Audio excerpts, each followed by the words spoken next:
Boa noite, meus irmãos. Que a graça e a paz de Jesus esteja sobre a vida de cada um de nós nessa noite. Amém?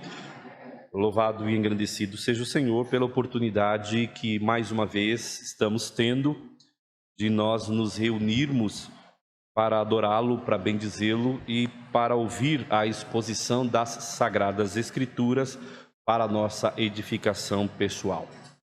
Meu desejo e oração é que desde o momento em que você entrou aqui neste templo, Deus já esteja falando ao seu coração através de todos os atos que até agora nós já fizemos como povo de Deus reunidos.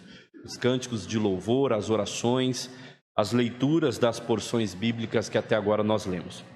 E nesse momento, minha oração especial é que a palavra que Deus tem reservado para nós nesses últimos domingos, com base em Romanos capítulo 8, também fale aos nossos corações e encontre guarida em nós, edificando-nos para que vivamos as nossas vidas sensata, justa e principalmente piedosamente aos olhos de nosso Deus. Amém? Sejam bem-vindos, que Deus assim os abençoe ricamente em nome de Jesus. Vamos abrir as nossas Bíblias, palavra de nosso Deus, lá na carta do apóstolo Paulo aos Romanos, no capítulo de número 8. Hoje é o nosso quinto sermão, baseado no capítulo 8 de Romanos. Já exploramos até aqui, o versículo de número 25. E hoje nós queremos explorar dois versículos, versículo 26 e versículo 27. Romanos, capítulo 8, versículo 26 e 27. Amém? Assim diz a palavra de nosso Deus. Também o Espírito, semelhantemente, nos assiste em nossa fraqueza, porque não sabemos orar como convém. Mas o mesmo Espírito intercede por nós sobremaneira com gemidos inexprimíveis. E aquele que sonda os corações sabe qual é a mente do Espírito, porque segundo a vontade de Deus é que ele intercede pelos santos. Que o Senhor possa abençoar a sua palavra nessa noite, em nome de Jesus. Nós estamos vivendo dias que eu creio que o coronavírus ou a Covid-19 tem como potencial nos ensinar muita coisa. Mas, como lembrou um filósofo e educador francês recentemente, falando sobre essa questão dos aprendizados que nós podemos ter ou não com o coronavírus, ele disse que o processo de ensino-aprendizado não depende só do professor, também depende dos alunos. Ou seja, depende de nós também aprendermos as lições que a Covid, o momento que estamos vivendo, tem para nos ensinar. E uma das lições que eu acredito que tudo que nós estamos vivendo está dando a nós a oportunidade de aprender, como humanidade, inclusive, não apenas como pessoas ou como igreja, mas como humanidade, é que como seres humanos, pecadores que somos, nós somos frágeis e limitados. Um outro filósofo e matemático lá do século XVI, Blaise Pascal, disse que o homem é tão frágil que uma gota de sereno pode matá-lo. E o que nós estamos experimentando é que um micro-organismo, que é o vírus do coronavírus, está dizimando, ou melhor, levando à morte milhares e milhões de pessoas aqui no Brasil e por todo o mundo. Um micro-organismo mata pessoas. Isso é prova cabal da nossa fragilidade, da nossa limitação e da nossa pequenez. Mas me parece que mesmo assim, alguns teimam em não aprender. E aqui recupero a frase do professor Edgar Morin, que é o que eu citei agora há pouco, o filósofo francês. Não depende só do mestre, depende também do aluno aprender as lições. E me parece que muitos não estão aprendendo, porque ao invés de se voltarem para Deus, se afastam dele. Ao invés de buscarem em Deus solução, estão defendendo aos quatro ventos ou quatro cantos o lema: a ciência é tudo, a ciência tem a resposta, a ciência tem a solução. Entretanto, hoje eu quero convidar você a se voltar para Deus, principalmente a partir do momento que eu e você, nós devemos reconhecer essa nossa pequenez como seres humanos, esta nossa fragilidade e essa nossa fraqueza. Se você acompanhar e ler depois, ou acompanhou, mas também ler depois detidamente essa passagem, você verá que ele apresenta para nós, ele nos fala de duas fraquezas de todos os seres humanos, de um modo geral, incluindo dos cristãos, ou talvez dos cristãos em particular, dos eleitos de Deus em particular. A primeira fraqueza, acompanhe aí na sua Bíblia, ele já nos apresenta, na verdade, as duas fraquezas, ele já nos apresenta no versículo 26. Ele diz que o Espírito Santo nos assiste em nossa fraqueza. Aqui está a primeira limitação e fragilidade do homem. Ele está dizendo que o homem é fraco, ou que o homem apresenta em sua vida situações, momentos e circunstâncias de fraqueza. E segundo, ele também vai falar de um outro limite no ser humano e uma outra fragilidade. O homem não detém todo o conhecimento.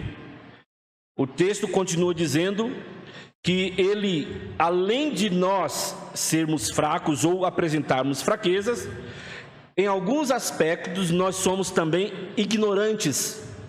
Ele diz, porque não sabemos orar como convém.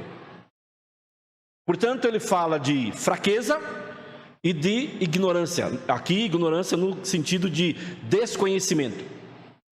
Então, os homens são fracos, frágeis, mas também os homens não conhecem todas as coisas. Os homens são limitados em seus saberes, no seu conhecimento.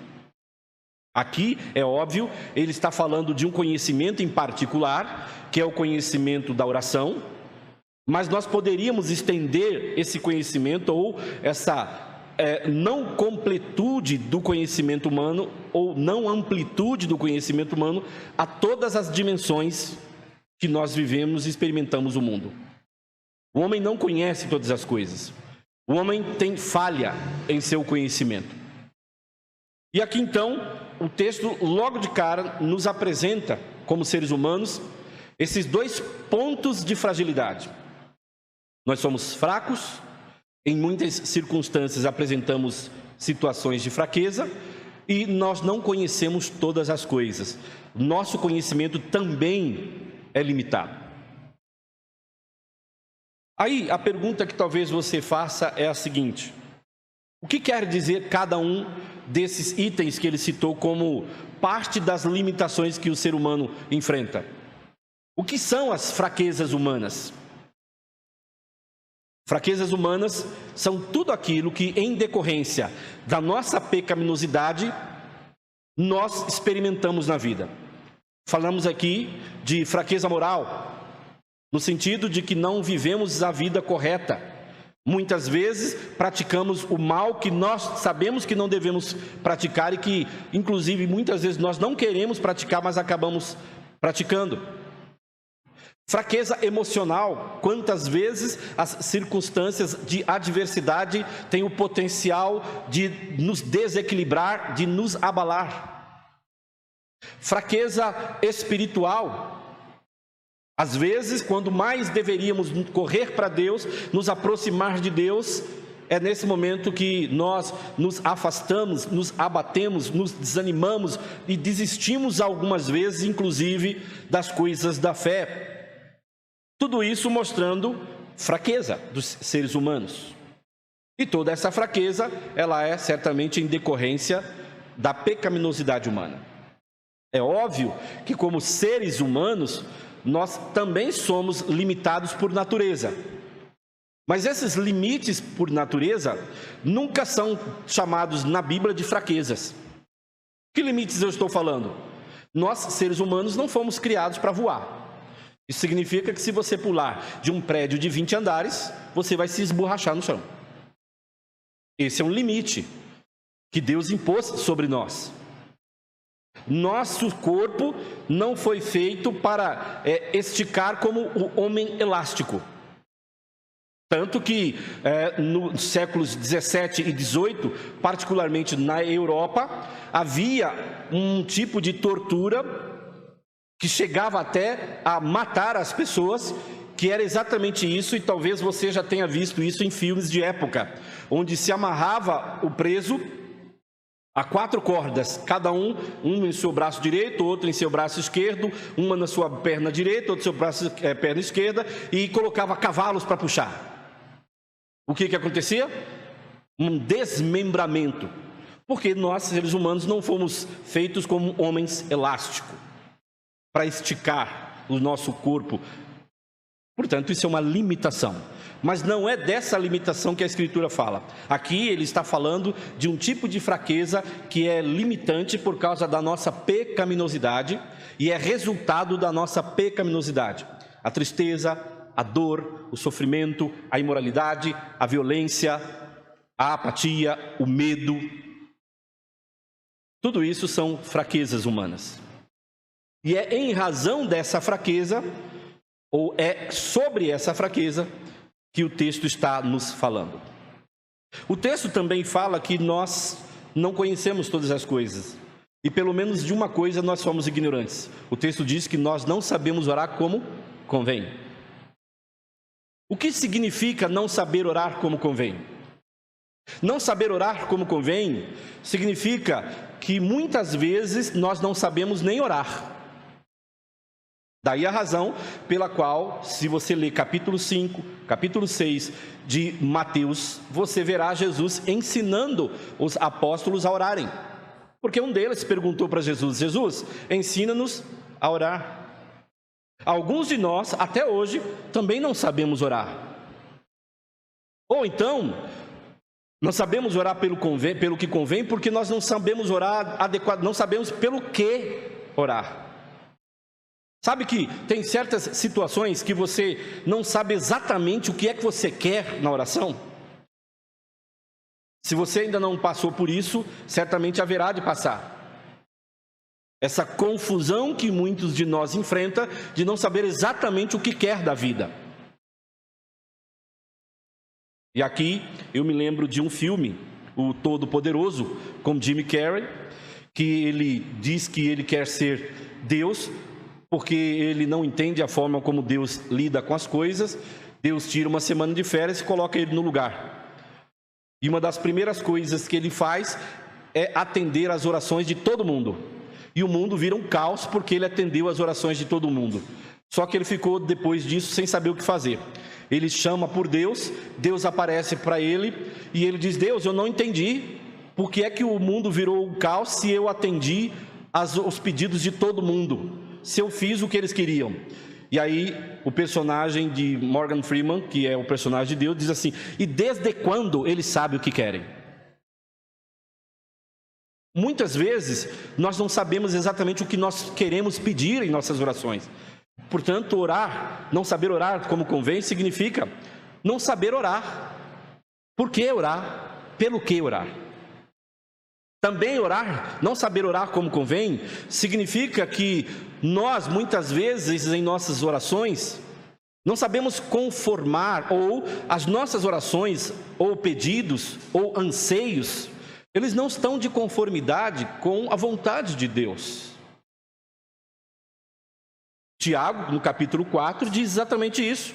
De que muitas vezes nós não recebemos da parte de Deus o que nós pedimos em nossas orações, porque nós pedimos para motivações erradas. Ou seja, a nosso pedido não está de acordo com a vontade de Deus. Porque lá em João, no capítulo 5, na primeira epístola de João, capítulo 5, diz que se nós orarmos de conformidade com a vontade de Deus, Deus ouve, Deus responde. Portanto, não saber orar tem a ver com tudo isso. Tem a ver com não saber de fato, tem a ver com não saber pelo que orar muitas vezes, e tem a ver com orar por algo que é contrário à vontade de Deus. Por isso, nós não sabemos orar convenientemente pelas coisas que necessitamos diante de Deus. Portanto, fraqueza que ele toca e não saber orar significam estas duas coisas. E estas duas coisas reforçam a ideia inicial que eu disse para vocês, que nós, seres humanos, somos limitados e frágeis. A pergunta que se faz na sequência é: Deus deixou assim? Deus deixou então que os homens seguissem nesse curso de existência, ou Deus interferiu, colocando à nossa disposição uma solução?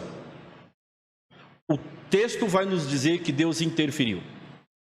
Deus nos enviou o Espírito Santo para que ele fosse para nós duas coisas: ajudador em nossas fraquezas e intercessor em nossa ignorância na oração. Vou repetir: Deus enviou o Espírito Santo para que ele fosse duas coisas para nós: ajudador em nossa fraqueza e intercessor em nossa ignorância quanto à oração. E é o que eu quero nessa noite meditar com vocês e aprender com vocês algumas lições. Por isso eu dei como tema e divulguei hoje no grupo de WhatsApp da nossa igreja o Espírito Santo e a nossa vida de oração. Amém? Então, seguindo aqui a sequência do texto, nós vamos observar então em que sentido o Espírito Santo ele nos ajuda a resolver esses dois problemas nossos, ou estas duas fraquezas nossas, ou limitação. Primeiro, como eu disse, Deus, através do apóstolo Paulo, disse que somos fracos ou apresentamos fraquezas. Já disse para você o que significa essas fraquezas. E agora Deus então envia o Espírito Santo para nos ajudar nessa fraqueza. E aqui eu gostaria de destacar a palavra que é utilizada para se referir a essa fraqueza, ou a ajuda que o Espírito Santo oferece nesse momento de fraqueza. O texto diz: também o Espírito semelhantemente nos assiste em nossa fraqueza. Essa palavra assistir, ou traduzida aqui no português por assistir, ela no original tem a seguinte ideia: de alguém que se coloca ao lado de outra pessoa para ajudar juntos. O que isso quer dizer? Pastor, como assim? Não é uma contradição? Ajudar já não é junto? Não. Você pode ajudar alguém de modo separado. Vamos lá. Suponhamos que eu esteja com caixas para serem carregadas do meu carro aqui do estacionamento da igreja, se é que tem, né? Aqui do estacionamento da rua, né? É o sonho, é profecia, né? Então assim, daqui do estacionamento aqui para dentro da igreja, e eu digo para um de vocês assim: me ajude aqui. O que é que vocês estão fazendo? Eu estou com uma caixa na minha mão e você vai até o meu carro e pega a segunda caixa. Você está me ajudando, mas você não está junto comigo. Agora suponhamos que o pneu do meu carro ele furou, eu não tenho macaco e eu preciso levantar esse carro sozinho, e com a ajuda do Zé eu não consigo levantar o carro. E aí nós chamamos mais duas pessoas, 4 pessoas levantam o carro. Vocês estão me ajudando separados ou vocês estão me ajudando juntos? Juntos. Ou seja, são 4 pessoas levantando o mesmo objeto concomitantemente, juntos, no mesmo tempo, na mesma hora. É essa imagem, é essa ideia que a palavra no original dá aqui. Que o Espírito Santo se associa a nós para nos ajudar ao mesmo tempo a levantar, a lidar, a resolver as nossas fraquezas. Isso quer dizer o quê? Não que eu e você vamos descansar no sofá da sala e deixar o Espírito Santo fazer a obra sozinho. Não, quer dizer que ele entra em parceria conosco para nos fortalecer, nos animar, dar a nós o caminho e o meio para a resolução das nossas fraquezas. Então ele se associa a nós, ele se une a nós, para junto de nós lidarmos com as nossas fraquezas. Olha que imagem de parceria, de intimidade, de proximidade. Não é Deus fazendo sozinho por você, é Deus se unindo a você para fazer o bem na sua vida. Isso quer dizer que Ele está ajudando, mas nós também temos a nossa parte. É isso que significa. Deus então envia a nós o Espírito Santo para nos ajudar em nossa fraqueza. Além disso, como eu disse, Deus envia o Espírito Santo para interceder por nós em razão da ignorância nossa quanto a saber orar. E o que é interceder? Alguns, quando a gente está fazendo o curso de discipulado com pessoas que estão chegando, recém-convertidas, elas precisam se acostumar com alguns jargões evangélicos, palavras que comumente nós utilizamos. Uma delas é intercessão. Algumas pessoas perguntam, pastor, o que é uma oração intercessória? Até que elas aprendam e se acostumem. Oração intercessória é quando você se coloca no lugar de alguém para falar por ele. É como se o Espírito Santo se apresentasse diante de Deus para falar por você.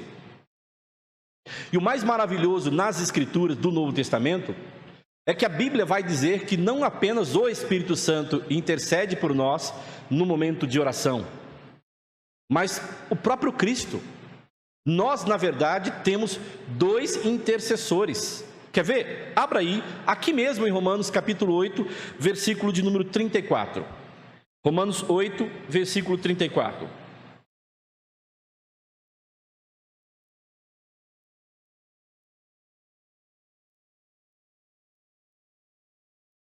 Olha o que diz o texto.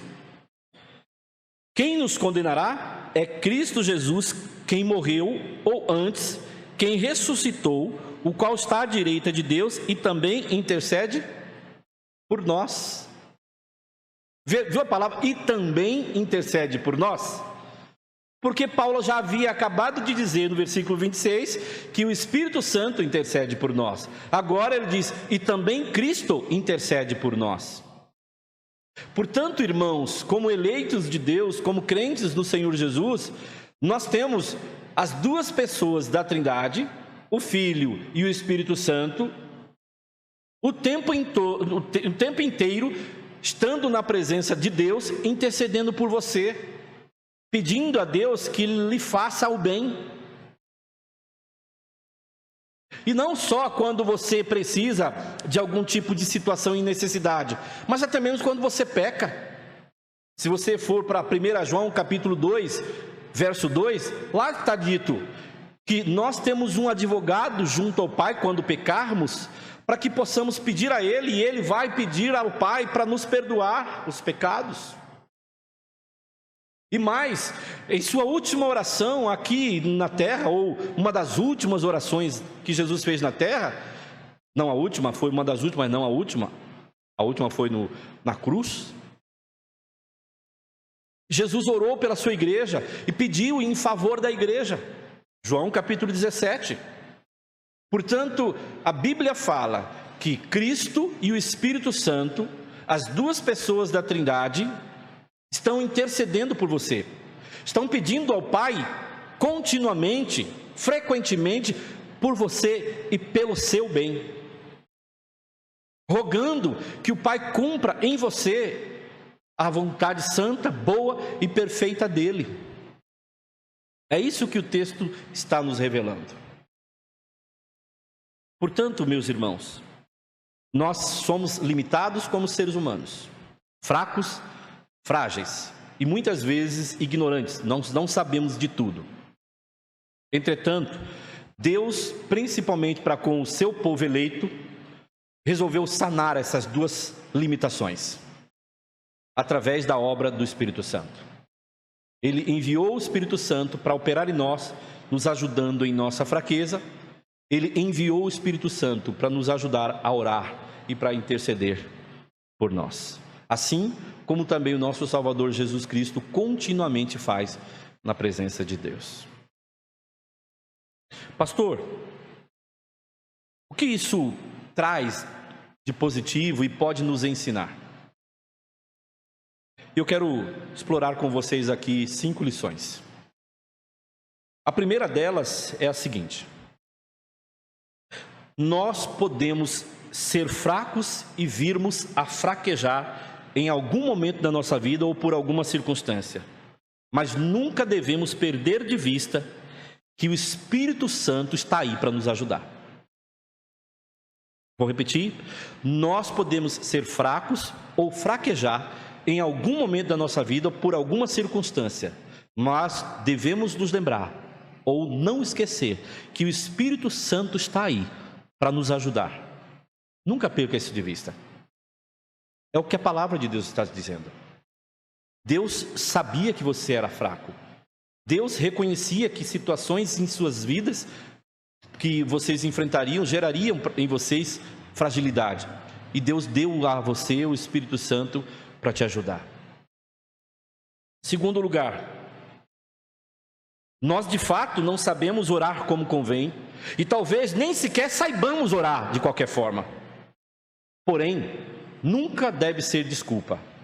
Nós podemos aprender, podemos praticar e o Espírito Santo está aí para nos ajudar. Pastor, se eu não sei orar como convém, como o texto das Escrituras acabou de me dizer, se Cristo e o Espírito Santo intercedem por mim diante do Pai, por que é que eu tenho a obrigação de orar? Por que ainda Deus exige de mim que eu ore? Por pelo menos 3 coisas. Primeiro, porque todo filho de Deus deseja e quer uma comunhão e intimidade com Deus por meio da oração. O verdadeiro filho de Deus tem anseio por Deus. Não é o que a Escritura fala? E para eu ter comunhão com Deus, eu não posso fazê-lo senão orar e ler a Bíblia. Segundo, porque é uma ordem. Orar é uma ordenança divina. Deus disse diversas vezes que nós deveríamos orar. E terceiro, o Espírito Santo só ora no coração de quem ora. O Espírito Santo não ora por você. O Espírito Santo ora com você e em você. Não foi o que eu disse? Ele está junto. Então o Espírito Santo só ora no coração de quem ora. Ele ora em você e ora com você. Por isso você deve orar. Por isso você precisa orar. Portanto, ainda que você não saiba orar como convém, ou não saiba orar de qualquer forma, não use isso como desculpa. Aprenda, pratique e busque o Espírito Santo, porque ele está aí para te ajudar. Amém? Terceiro lugar, nunca ache que você sabe de tudo. Há muita coisa que nós não sabemos. Se assim o é, sejamos humildes e dependentes de Deus. Por que eu estou dizendo isso? Porque o texto acabou de me afirmar que eu, como ser humano, não sei de tudo. Inclusive, eu não sei aquilo que muitos de nós pensam saber: orar. Eu mesmo, ainda que pastor, também não sei orar como convém, porque aqui ele não excluiu os pastores. Aqui são todos. E é interessante isso, né? Que o apóstolo Paulo inclui-se a si mesmo. Porque ele não diz assim: vocês, irmãos da igreja de Roma, não sabem orar como convém. Qual é a conjugação do verbo que ele utiliza aí? Não sabemos. No plural, ele se inclui.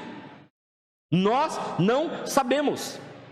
Portanto, mesmo os líderes religiosos não estão excluídos da ignorância de saber de orar como convém. Isso significa, então, que nunca batamos em nosso peito com orgulho de que nós já sabemos todas as coisas. Sejamos humildes quanto ao nosso conhecimento e busquemos ser dependentes de Deus. especialmente nos dias que a gente tem vivido, né? Há um pensador e crítico cultural espanhol, que de vez em quando eu leio alguns textos dele e vejo alguns vídeos, Juan Manuel de Prada. E ele tem uma frase sobre a sociedade de hoje que eu acho muito interessante. Ele diz assim: hoje a opinião do sábio vale tanto quanto a opinião do ignorante. E por quê? Porque os ignorantes acham que sabem tanto quanto os sábios. Há algum tempo, Leandro Carnal, professor de História da Unicamp, um dos pensadores mais famosos do Brasil ultimamente, contou um episódio de que ele foi rebatido em um argumento dele sobre um dado da história por um rapaz, um menino de 20 anos de idade. Só porque ele tinha um blog na internet, ele se julgou mais conhecedor da matéria do que ele, Karnal, que tem 35 anos como historiador. Ou seja, o ignorante julgando saber tanto quanto o sábio. Porque a gente vive hoje na era da informação e as pessoas acham que ter opinião significa ter conhecimento, saber das coisas. Não sabe. Não sabe. Seja humilde. Nós não detemos todo tipo de conhecimento e informação necessária. Aprendamos com os outros. E principalmente, dependamos de Deus para agir neste mundo.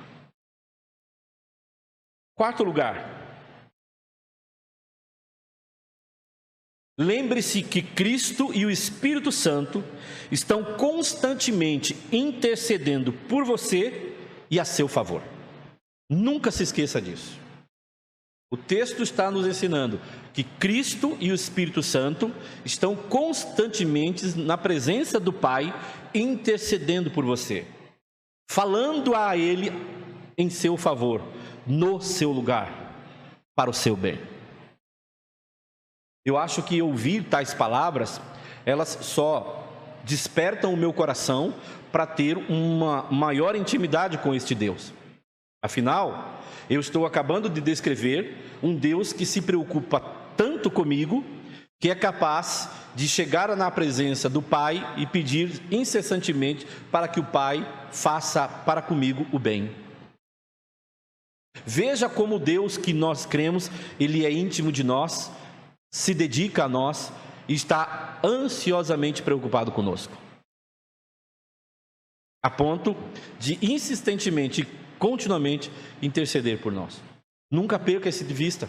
Não importam as circunstâncias que você passe, as tribulações que você enfrente, Cristo e o Espírito Santo intercedem por você e a seu favor. E quinto lugar, Deus conhece o seu coração. Deus conhece o meu coração. Deus conhece o nosso coração. Se assim o é, procure conformar seus desejos, seu coração, sua vida e sua oração à vontade de Deus. Sabe por quê?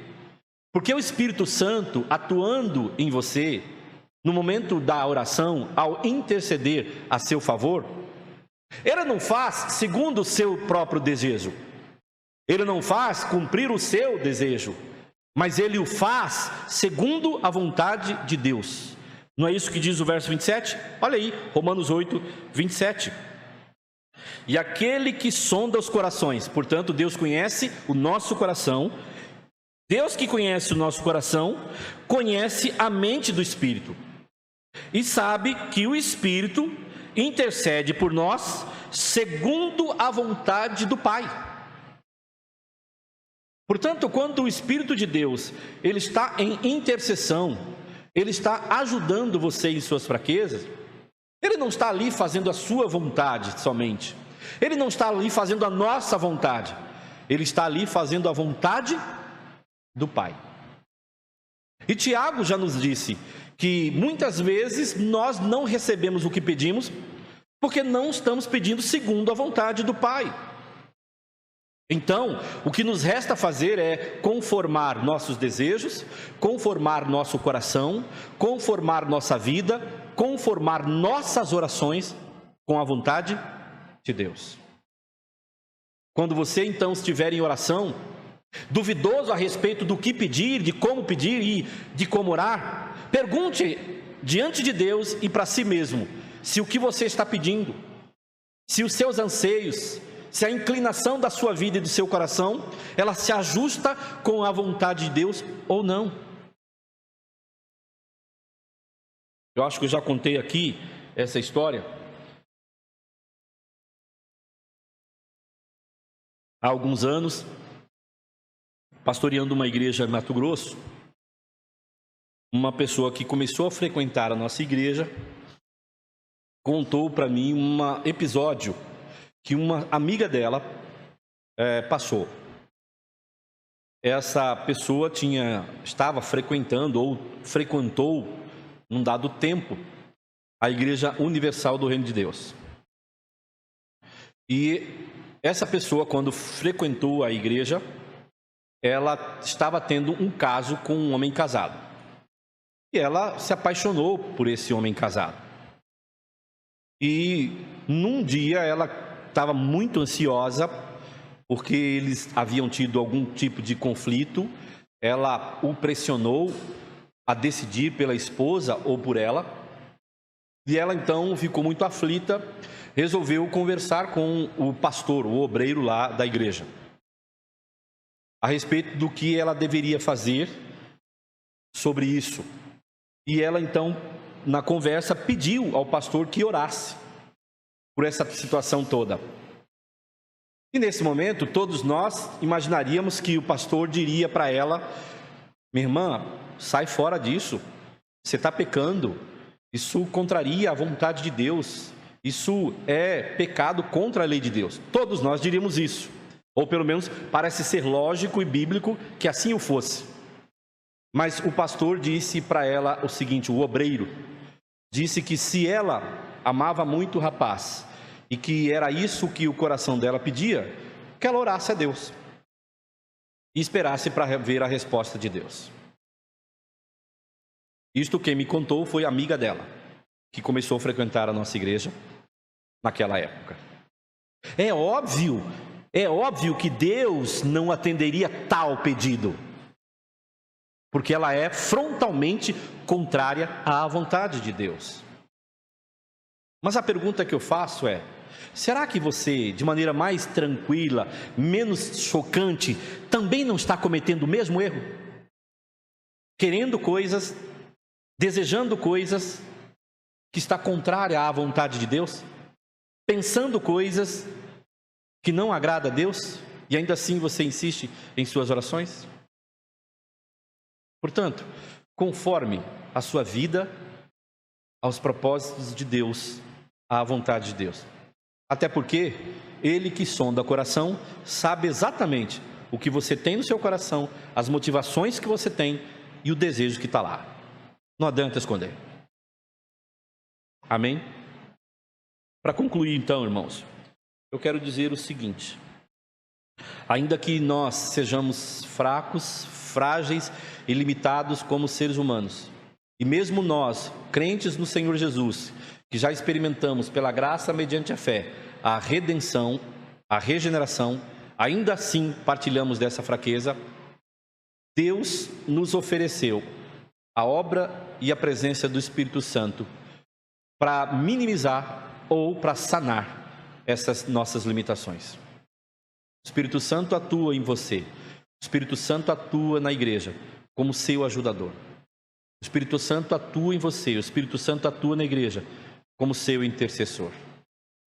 Nunca perca isso de vista.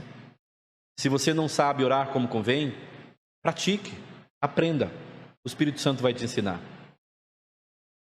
Se você passar por situações em que se sentir só, lembre-se, o Espírito Santo e Cristo constantemente estão na presença do Pai, intercedendo pelo seu bem, para que Deus cumpra em você a vontade santa, justa e boa dele. Mas acima de tudo e também, ore. ore. Porque o Espírito Santo ora no coração de quem ora.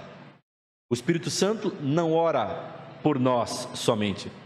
Ele ora em nós e conosco. Então, ore em nome de Jesus. Amém? Feche os seus olhos. Vamos orar nesse momento. Senhor Deus e Pai Todo-Poderoso, nós agradecemos ao Senhor pela sua palavra e pedimos que as misericórdias do Senhor, que não têm fim, se renovem sobre nós nesta noite, principalmente fazendo com que esta palavra possa encontrar guarida no nosso coração. Anima-nos à fé e cumpra a tua boa, santa, perfeita vontade em nós. Ensina-nos mesmo a orar como convém. Ajuda-nos a nos sentirmos motivados para orar e que jamais percamos de vista que o Senhor é o nosso ajudador e intercessor e que o Senhor está o tempo todo ao lado de Cristo, intercedendo por nós e para o nosso bem. Abençoe-nos quanto a estes propósitos. Ajuda-nos a cumpri-los na nossa vida. Em nome de Jesus. Amém.